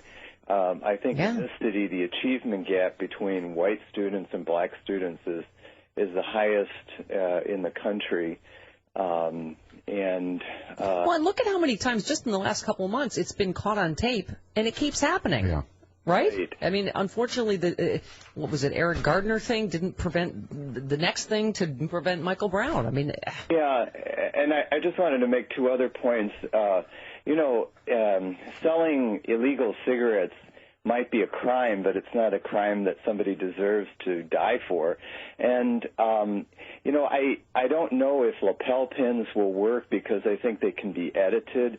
I'd rather people be their own, you know, the citizens do their own policing and take videos. Well, right, but I sure wish someone had started filming, you know, they obviously, somebody filmed the aftermath of Michael Brown, but not what happened. And also, you know, in this by the way, I don't think that's true. I think they can tell if something's been edited, you know, from police cameras. Yeah. You know, and another thing, too, in this community, if somebody is shot, they call 911. They don't just leave him there to die. Perhaps this gentleman could have survived. Well, I mean, and that's the other thing is, you know, all the stuff that was leaked out was either prejudicial to Michael Brown or seemed to be supportive of the officer. Like, oh, remember somebody said, oh, he was really distraught. It's like, well, really? Because I saw, you know, a video of him walking around, didn't look distraught, didn't look injured, and why did it take so long to call, you know... 5 hours, that would never... I can say, at least in this community, I take care of critically ill people.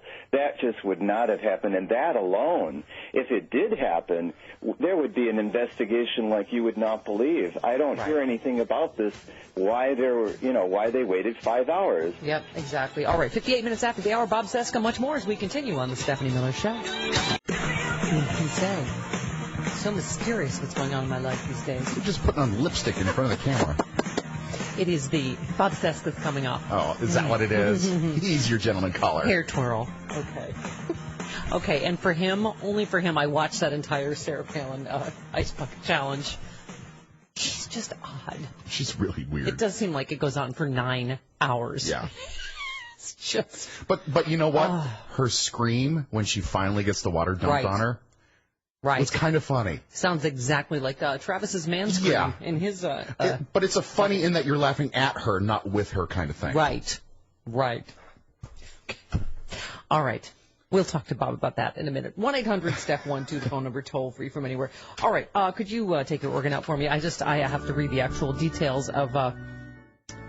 It's my personal favorite gift from the comedy gods this morning. Disgraced former governor Bob McDonnell is now living with a Catholic priest busted for public gay sex, whose name is Father Ball. Okay. He's, by the way, anti-gay rights governor. Yeah. He was living with a priest busted for having gay sex in a parking lot, as you do. Oh, you know. He is a Norfolk priest who pled guilty last year to misdemeanor sex offense, has been reassigned, as you do in the Catholic Church. As you do. To St. John's Catholic Church. In December, Ball pled guilty... to a misdemeanor charge of I just love this. To a misdemeanor charge of frequenting a bawdy place. And I don't think that means like an old, 40s nightclub. It's a different kind of bawdy. That's a thing in Virginia? Yes. Frequenting a bawdy place? Bawdy place. Don't you think of just old dirty French whores and swinging barroom doors and stuff? What, did Grandpa Simpson write that law? I charge you with frequenting a bawdy place. Norfolk police arrested Ball and a 41-year-old Richmond man on the night before Thanksgiving in a parked car in a Norfolk park. The judge continued Ball's case until July 8th. Will dismiss the charge if the priest has no further criminal problems and completes 80 hours of community service by June 3rd. So maybe that's part of his community service, is living with Ball, Governor McDonnell, whose marriage was apparently, he testified, a sham. So he could not possibly have colluded with his crazy bitch wife to take bribes. Okay, so that is awesome. Probably for spiritual counseling, he's living with Father Ball. Of course. Okay. On his knees a lot. All right. Oh, let me check. Hang on. What? Uh-oh. What are you doing? No text back from Allison Janney. Or, as you call her... bag of Emmys. Yes. She won again last night. Whose bag just got bigger. Yeah, Emmy's spectacular. What did she win for? Did she win for Mom, or did she win for... Mom, yes, for Mom. Okay. Yeah, good she's for also her. Awesome in Masters of Sex. She looked gorgeous. Very exciting. She was great in Veep as well. Yes, and by the way, Fred and Max have had play dates with her dogs. They had play dates with celebrity dogs. I hear she's tall. She's tall and gorgeous, and is unbelievably talented. So Billy, we talked about this. Billy Crystal did make it through. I kept saying yesterday, I don't know how he's going to get through this tribute to Robin Williams. He teared up a little bit. I don't know if you saw that, but he did tear up a little bit. Yeah. But it came. There was the in memoriam that they do every year with. Boy, we've lost a lot of people this year. Yeah. Oy. But anyway, it came up at the very end. So Robin Williams' picture came up at the very end. Here's Billy Crystal yesterday. He made us laugh hard every time you saw him on television, movies, nightclubs, arenas, hospitals, homeless shelters for our troops overseas, and even in a dying girl's living room for her last wish. He made us laugh. Big time. I spent many happy hours with Robin on stage. I mean, the brilliance was astounding. The relentless energy was kind of thrilling. I used to think if I could just put a saddle on him and stay on for 8 seconds, I was going to do okay. Robin, Whoopi, and I once were in Shea Stadium in the broadcast booth with the great Tim McCarver. It was Comic Relief Day for the New York Mets, and Robin knew nothing about baseball. I asked him, what's your favorite team? And he said, the San Franciscos. So he was a little lost in the conversation, so I got an idea, and I said, you know, Tim, we have a great Russian baseball player with us. And I looked over, his eyes got all bright, his ears perked up. It was like he was a little dog that was inside all day, and the master came and said, hey, you want to go for a walk? So I said, what's baseball like in Russia? Without missing a beat, he said, well, we only have one team, the Reds. Well, the next pitch, the batter foul went off. It came screaming back at us. We ducked down. It slammed against the wall. Robin turned around. It bounced into his hands, and he stood up and screamed, I love America. I'm going to defect. Aw. Yeah, it was very touching. I mean, you could see, reaction in the crowd and stuff. Second part of his continued. Yep. He could be funny anywhere. We were such close friends. He would come to all of our great family functions, weddings, bar mitzvahs, that kind of thing. And he would sit with my older immigrant relatives, like he was one of the guys. And he would tell them about his journey from his little shtetl in Poland to America. One uncle of mine said, I came to America after World War II, and I hitchhiked. And Robin said, I waited till there was a 747 and a kosher meal. Well, as genius as he was on stage, he was the greatest friend you could ever imagine. Supportive, protective, loving. It's very hard to talk about him in the past because he was so present in all of our lives. For almost 40 years, he was the brightest star in a comedy galaxy. But while some of the brightest of our celestial bodies are actually extinct now, their energy long since cooled, but miraculously, because they float in the heavens so far away from us now, their beautiful light will continue to shine on us forever.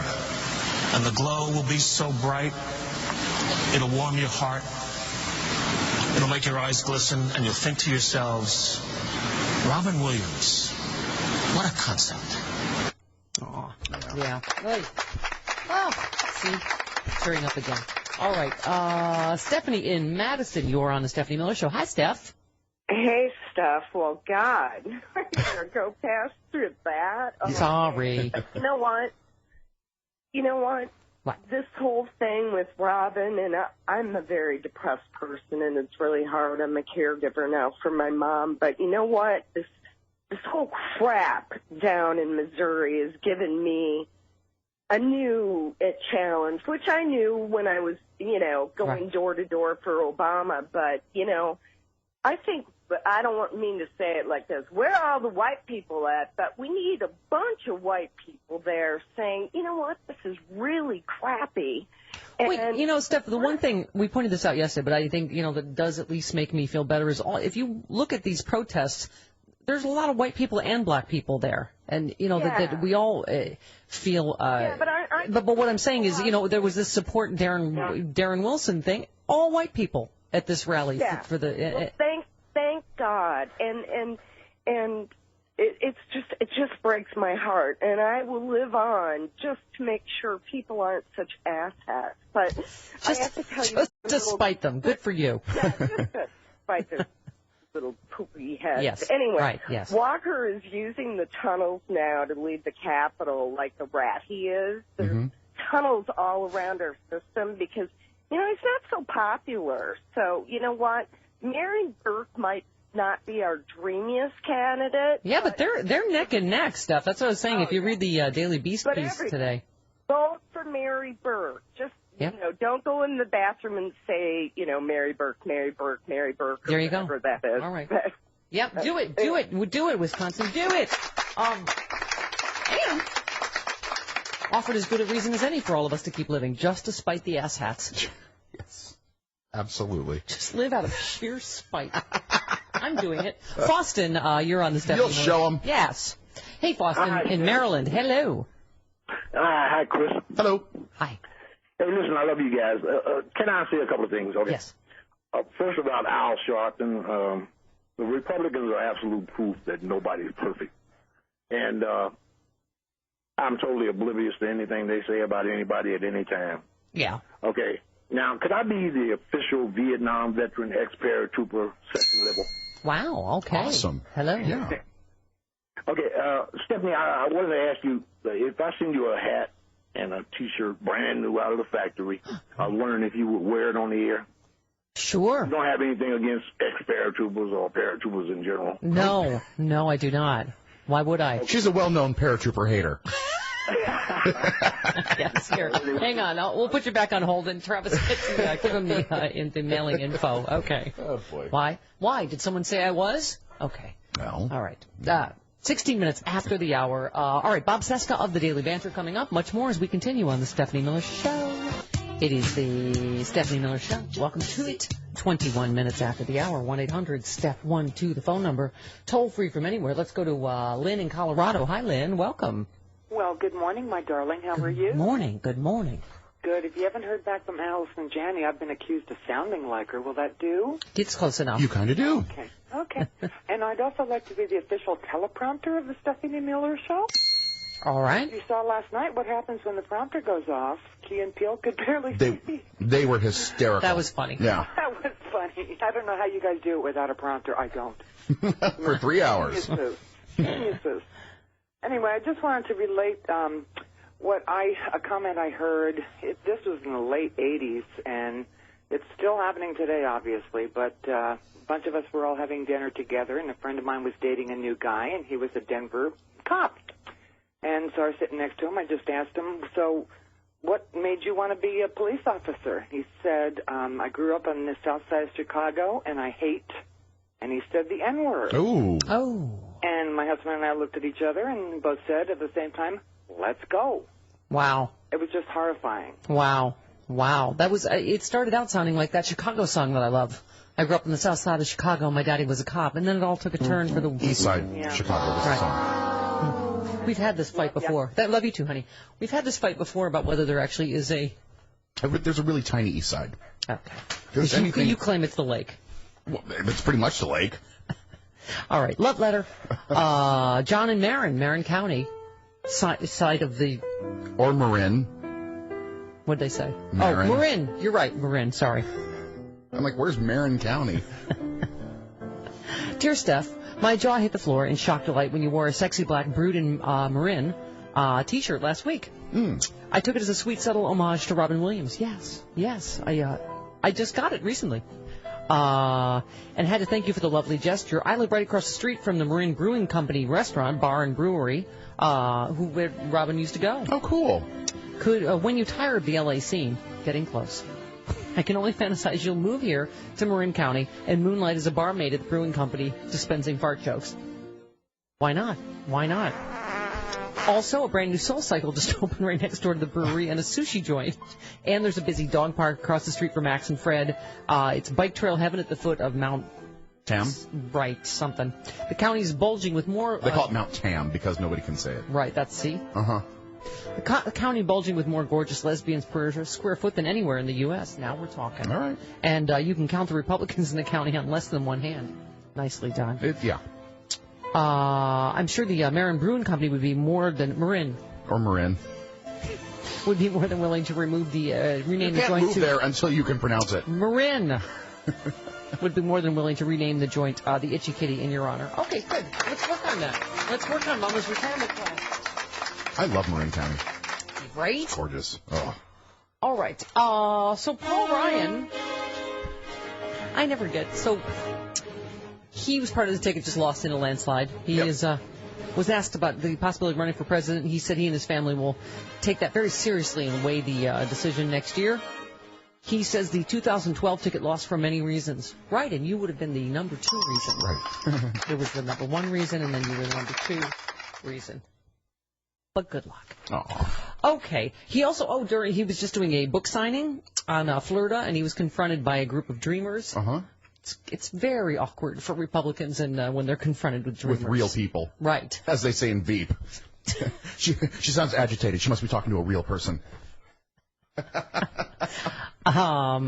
Over his vote against the Deferred Action for Childhood Arrivals earlier this month, House Republicans, of course, voted to end the Obama administration program that has helped more than 550,000 young undocumented immigrants who were brought to the U.S. by their parents to remain and work for the U.S. for a renewable 2-year period.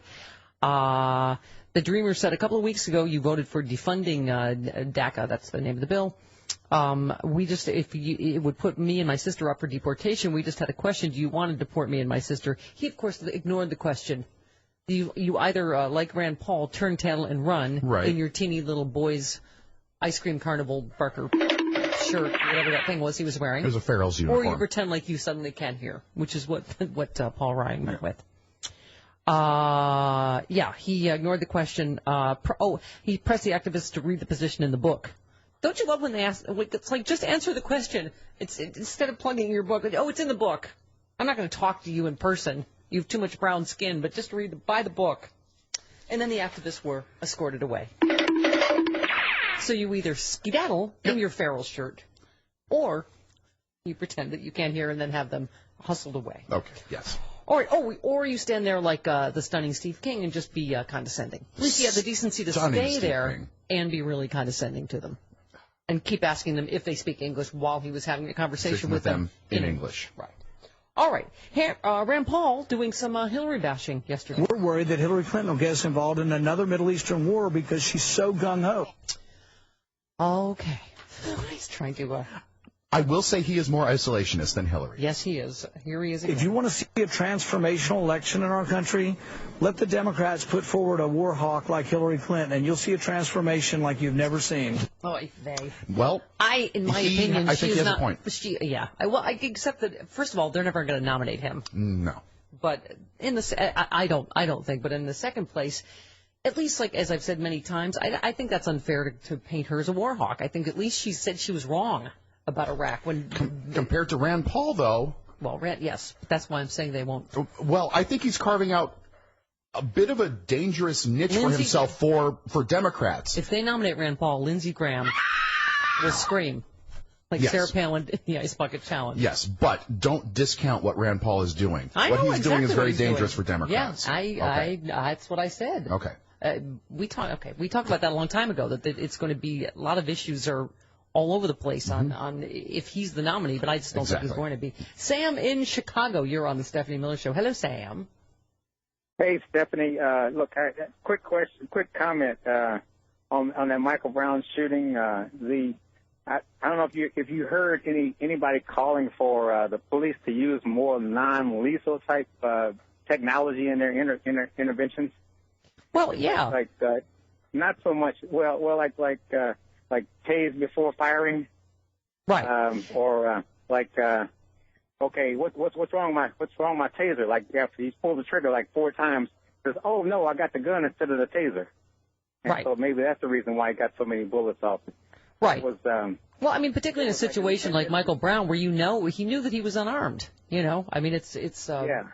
Yeah. Well, if that was Michael Brown in the video, then the police were just facing this kind of a large guy. So that's the only thing that would make me think that he would want to, think his life was in danger, where he had to pull his gun out to try to shoot somebody. But they got the budget for all this military hardware. So that means every policeman should at least, they should have enough money for everybody to be well equipped with tasers and. Yeah. Taser type equipment stuff. Again, don't know for sure what happened. Sounds a little counterintuitive to me that you would rush toward an officer that is firing at you, Right. that is armed when you're not armed. That's the police's story. 29 minutes after the hour, right back with Bob Cesca on the Stephanie Miller Show. Good morning, Bob Cesca. Good morning, Stephanie. I'll never get tired of that. Only for you, Bob, would I watch more Sarah Palin video. Chris, can you describe the look on my face when I watch a Sarah Palin video? Abject horror. I think so, yes. You, although your piece is Sarah Palin's Ice Bucket Challenge is funnier than you think, which is, I suppose, saying something, right? Yeah, it's. I was actually surprised, and like you, shocked horror in the fact that it's actually entertaining, at least by the end. And you know what? Maybe I'm just getting Stockholm syndrome because I'm starting to be entertained just in general by these videos. I'm no longer as horrified as I used to be, and I'm beginning to worry. I'm beginning to worry about myself that I'm just too into them. I do have to say, the last 5 seconds, I laughed. Right, but I laughed more. I laughed more yes. at her rather than with her. Right. Well, yes, and that's it. That's the distinction. Yeah. These are always things where we're laughing at her, and to the extent that she didn't know what was coming at the end, she can't be really credited for the laughs at the end. Yes, well, just so we don't, I guess we're, I guess it's a spoiler alert, but someone, yes, it is, as you say, the joke at the very end is preceded by a head-scratchingly bizarre speech, which it always is, but someone appeared from off camera and dumps ice water on her head, and it does appear to happen completely by surprise, because her reaction is one of genuine shock, as you write. Palin's glasses fly off, and she leaps from her chair screaming bloody murder and chattering in utter horror, followed by another off-camera scream. Yeah, it sounds like something like from the Blair Witch Project. The way she screams and then just starts going, it's like she's huddled in the corner in the fetal position or something, just sobbing.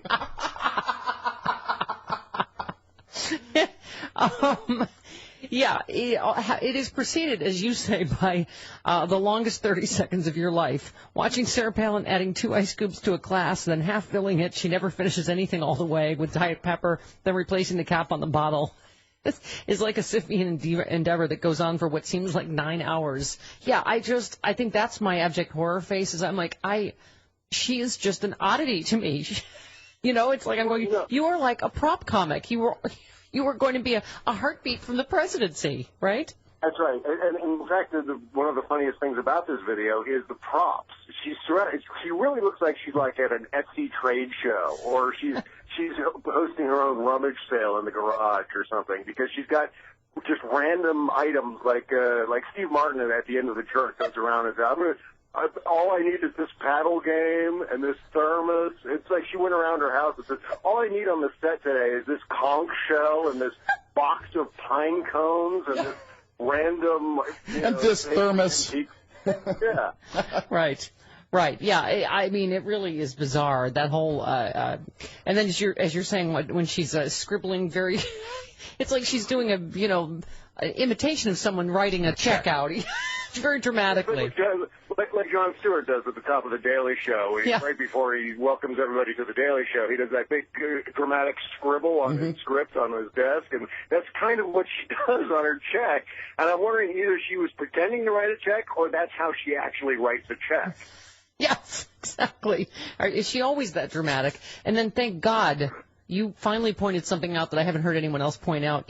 You say it is she who needs to stop beginning her sentences with he who. Yeah. As she scribbles loop-de-loops into her checkbook. Yeah, she's got this crutch where she has to say he who right before she's describing someone. It's like extra words in there. It's like wearing the fake glass. It makes her sound smarter, but it really doesn't. It makes everything sound worse because she doesn't know where to go grammatically after that. So in this case, she goes, he who she has recently said is her favorite Republican. It's the most awkward sentence, and it's always, it's always that epiphany when we get to a Sarah Palin video, and in that moment in time when it's just all out, just completely abort grammar. And this is one of those sentences. He who she has recently said is her favorite Republican. You're like, that's said it many, many times. Right, that's not a sentence. So she was challenging Hillary Clinton and Senator McCain. You say for someone who has such a difficult time with speaking in general coherence, she really needs to stop using he who at the beginning of her sentences. And I had forgotten one of the Palin greatest hits, which you quote here, when she said, "We saw where Paul Revere hung out as a teenager, which was something new to learn. He who warned the British that they weren't going to be taking away our arms by ringing those bells and making sure he's riding his horse through town to send those warning shots and bells. We are going to be secure, we're going to be free, and we're going to be armed." Oh, dear God. Oh, my God. Send those warning shots and bells. What? What? He didn't ring any bells. Shots and bells. Yeah, right. He's running around sending those bells. I don't know what the hell she's talking about here. Yeah. Oh, God. Anyway, Bob, thank you for... you made the latest Sarah Palin video go down a little easier for me. Thank you. You're welcome. Now, Bob, before we go, I wanted to, we were just playing some Rand Paul sound bites. I'm sure it's interesting what he's doing, I think. Go ahead, Chris, play them for Bob, because I think he is, I think doing something, well, Chris said, dangerous to the Democratic Party, but he's obviously trying to position himself to the left of Hillary Clinton on some issues. Here he is. We're worried that Hillary Clinton will get us involved in another Middle Eastern war because she's so gung-ho. So what my contention, I said to Chris, is I don't think the Republican establishment is ever going to, I don't think they're going to nominate him. Do you? No, there's no way. There's no way. There's no way he can win a state like South Carolina. I mean, she's certainly not going to win Iowa. Although, you know what? Actually, Iowa, I take that back. Iowa might be crazy enough to give him the caucus win there. But, I just don't see the religious right, especially voting for him in any sort of way that's going to give him any particular lead in the primaries. But I think what we all have to do now is, in spite of that quote about Hillary Clinton, we just have to wait a couple of days, and then he'll completely reverse himself. Right, yeah, exactly. Right. But listen to this. That's really what he does. Right, he went on to say this.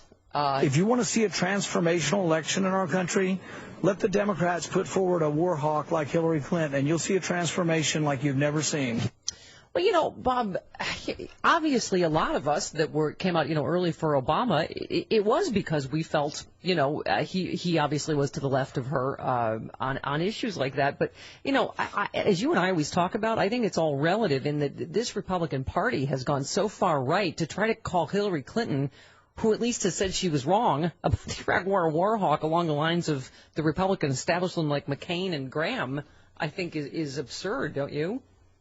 Yeah. Plus, I think we've seen her in action on the international stage more than we did when she was senator, and I think that's calmed a lot of fears among people who may have supported Obama 6 years ago, but now who are sort of looking to Hillary Clinton to be the next person in line. I think, as Secretary of State, she did a great job. I don't think she was necessarily, from all the accounts that we've read, she hasn't necessarily been this voice of hawkishness in the White House. I think she's been hawkish on some things, not so hawkish on other things.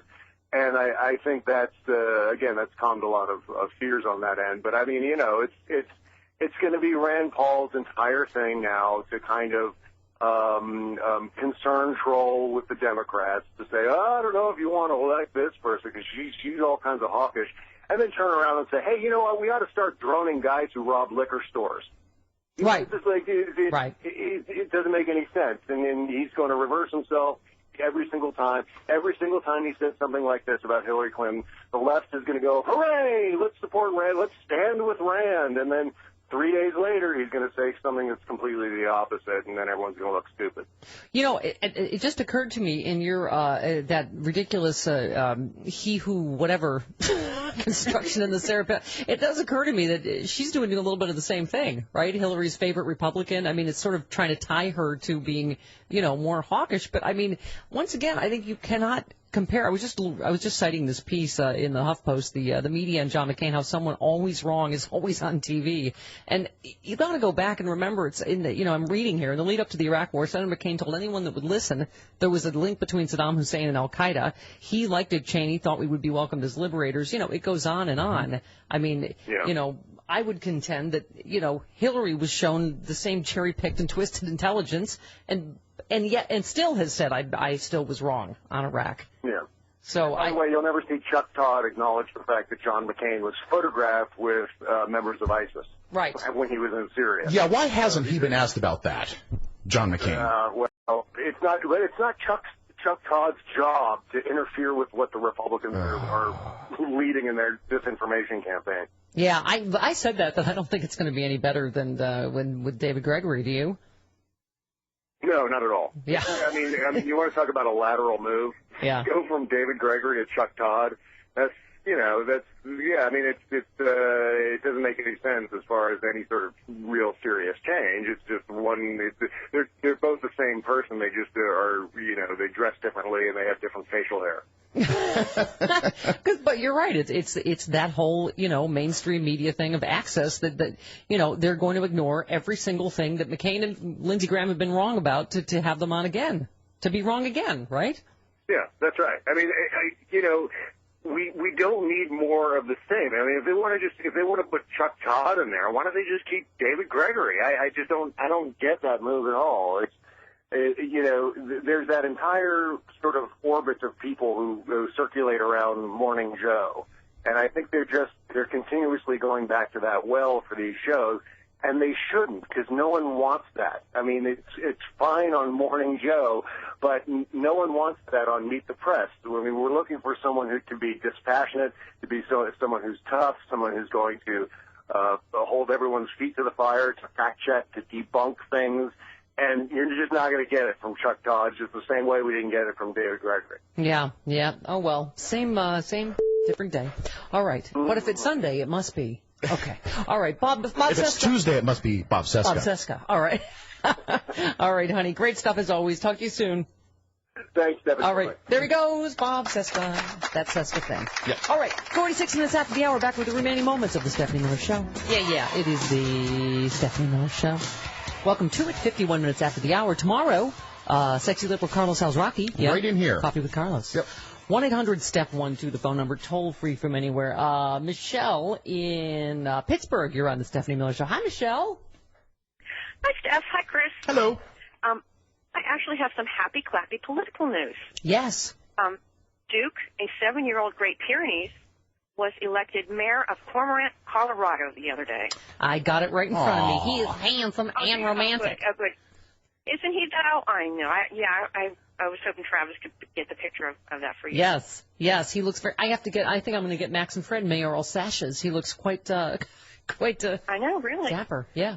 All right. Thank you for that, honey. Go into politics. Yeah, exactly. All right. Thank you. Every human being in the United States of America sent me the story. Oh, I'm sure. Yeah. He is a handsome mayor. Yes, he is. That's why I didn't send it to you. All right. Because I knew you've seen it. Hey, here's something that's news to nobody as well. The Kardashians are a bunch of holes. They texted through the VMA's moment of silence for Michael Brown. Oh. They were on their phones texting away. Texty. Okay. Yeah. All right. Chris in North Carolina, you're on the Stephanie Miller Show. Hi, Chris. Hey, how you doing? Good. Chris? Good. Hello. I love you, honey. Hey, look, I'm from Alaska. I'm a sailing captain. I'm here in North Carolina. But I got to say, this Palin person is humiliating and embarrassment to our entire state. Yeah.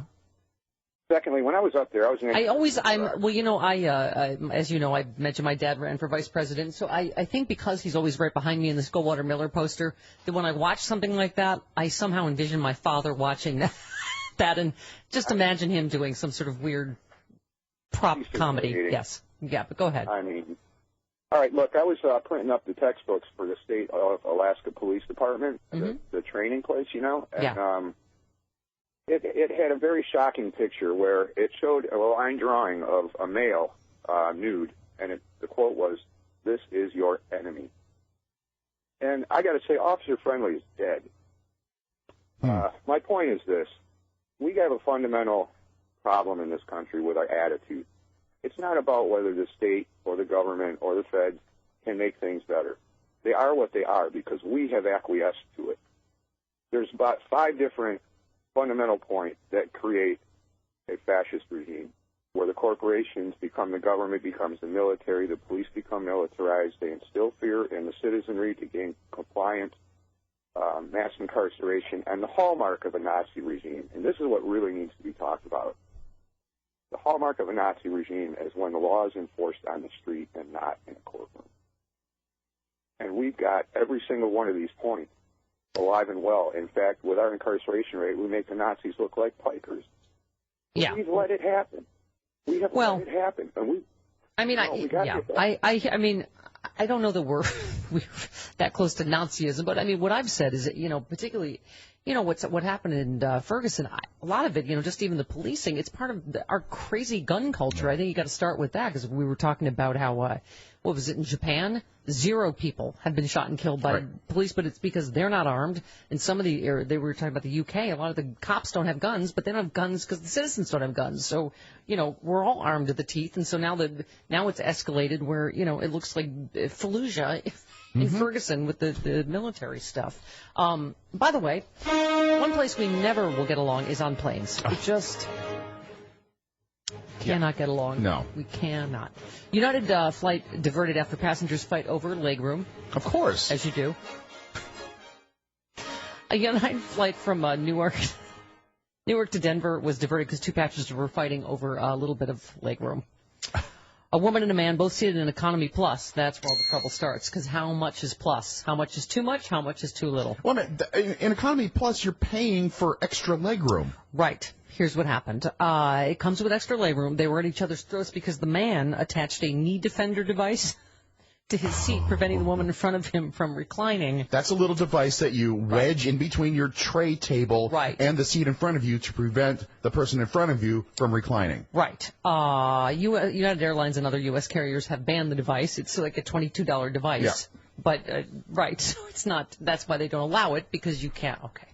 United flight attendants asked the man to remove the device on Sunday night, but he refused. Things got so bad the female passenger threw a cup of water at the man, at which point the pilot diverted the flight to Chicago O'Hare. So, no, we cannot get along. Anyway, we cannot all just get along. There was a big fight in the comments section of that story as to whether you should recline on a plane or not. Do you recline on a plane? Yes, of course I recline on a plane. It's my right as an American. And so that's why those devices are illegal. So you're kind of a bastard to the person behind you. Wait, you're allowed to recline. They can recline, too. Yeah, but what if they're working on their computer? Oh, I remember one time, here's one thing I do that I try to be really careful. Uh-oh. But I sometimes put my feet up on the... Don't do that. Don't but ever. I do it really gently. No, I do it really gently. Ever do that. Okay, well, one guy threw trash at me. Yes, deservedly so. But I wasn't like a baby. I wasn't going like this. But you know what? You move around a lot more. You can't sit still. I was doing it very gently to support my lower back, and he threw trash at me. You are a person that can't sit still. You are doing something. Fidgety. I'm fidgety. Yes, you are. I know you are. That could have escalated, but I didn't do anything. Okay, hey, some happy clappy news from Bloomberg News. Bank of America agreed to pay $16.65 billion to end U.S. mortgage probes. Oh. See? So some of the stuff Elizabeth Warren talks about, we can get her done. Huh. All right, fine. What do I have time for here? Not Let's much. See. I know I do not have time for that. I don't have time for this. Great. No, I don't have... Oh, by the way, just an update on the story that broke during the show yesterday. The shooter at Fort Lee was a soldier who shot herself. Right. But what's weird, I don't know if you've heard anything this morning. They didn't identify the soldier or give her condition. No. But shocking that if she survived, it looks like she did, but she shot herself in the head. So it was she went on a rampage in the office, throwing objects, and barricaded herself in. Anyway, no further details on that, but we probably will tomorrow. All right, along with Coffee with Sexy Liberal Carlos Alves, yes, and fart jokes, the usual, whatever else. All right, and your calls. Whatever. All right, we'll see you then on the Stephanie Miller Show.